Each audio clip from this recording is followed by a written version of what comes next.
My, oh my. Goodness. Well, thank you all, and Chrissy especially, thank you. What an extraordinary introduction. You know, when my family found out that I'd been elected to the International Tennis Hall of Fame, they were very excited. Then they found out that Chrissy was going to introduce me, and what can I say? They're all here, every single one of them. So, but seriously, Chrissy, it means so much to me that you would get on a plane and come to Newport and do this for me. It's something I'll remember all my life. It's just tremendous. I want to congratulate my fellow inductees, Lindsay, John, Chantel, and Nick. This is a great day for all of us, and I'm so pleased to be a part of the class of 2014 with all of you. I have to tell you, this ceremony today is intensely personal for me. My long career in tennis and my travels around the world all started right here on these courts and on these grounds over 40 years ago.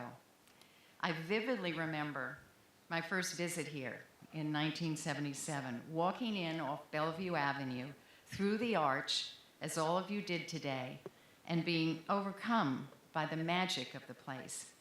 It was one of those typical misty, foggy Newport days.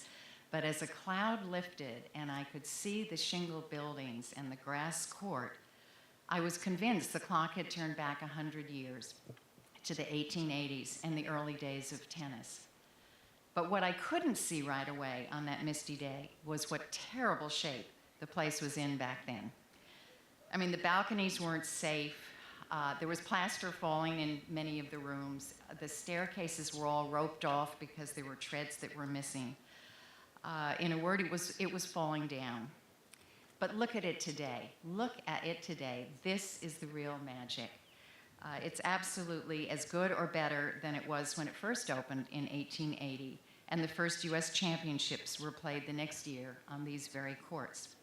The tremendous leadership the Hall of Fame has had through the years, and especially today, has been extraordinary. So instead of being torn down and turned into a parking lot, which was slated to be, the buildings and grounds were saved and now are thriving and growing. Back in 1977, I was the newest staff member on a staff of fewer than 5 people. There was no money. But then, as now, there was a deep conviction of how magnificent this place could be. And a team of visionary men and women began to raise money and fix up the place. And I was very happy and lucky to be a part of that team. As the Hall of Fame grew, so did the sport of tennis itself. But it's not just the growth of tennis that has impressed me. It's its reach and impact of the sport on the lives of people around the world. For example, just a few weeks ago, the doubles champions at the French Open, the women, one came from mainland China and the other from Taipei, 2 countries that can't agree on much of anything, and for years have been a flashpoint of conflict in the world. But these 2 women are a brilliant team, and somehow on the court, the walls come tumbling down. Another iconic moment was when Arthur Ashe visited South Africa during apartheid.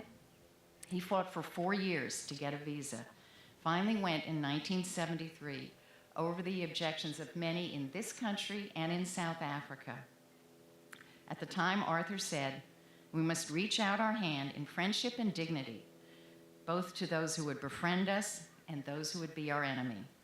And the picture of Arthur with a racket in hand, talking to hundreds of African children around a tennis court, moves me every time I see it. And then there was Martina Navratilova, a newly minted American citizen, returning to Czechoslovakia in 1986 as a member of the US Fed Cup team. She was going back for the first time to the country she had defected from. The Cold War was still on, and Prague, where the event was played, was still behind the Iron Curtain. Her teammates included Chrissy and Pam and Zina Garrison. It was an incredibly courageous thing to do, and she told me she was sure the Czech government would find a way to prevent her from leaving the country. Fortunately, that didn't happen. The fans in the stadium loved her. She got repeated standing ovations, as much for her play as for her boldness in returning as a free person, something everyone in that stadium longed to be. I was there standing close to Martina's mother, and when Martina spoke to the crowd in Czech, you could see the tears streaming down her mother's face. There are so many examples of this sport making room for tolerance and understanding in a world often torn by bitter conflict. And so, as tennis has grown bigger and stronger and richer, but it has also done what Dwight Davis set out as a goal when he founded the Davis Cup in 1900 to promote goodwill internationally. I feel so very lucky to have played a very small role in this amazing story, and to be recognized in this way today on this court in front of so many friends and family and tennis fans is more than I could ever have imagined. Thank you all very much.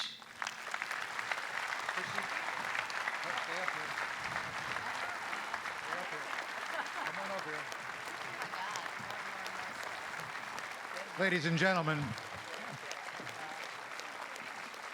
I've asked Pam Schreiber and Chrissy to come up and help. Jane, on behalf of the Executive Committee and the Board of Directors, it is our honor to present you your Hall of Fame blazer. You can put that on if you'd like. You don't have to keep it on. In both arms. And this certificate, which signifies your official induction into the International Tennis Hall of Fame. Ladies and gentlemen, Jane Brown Grimes.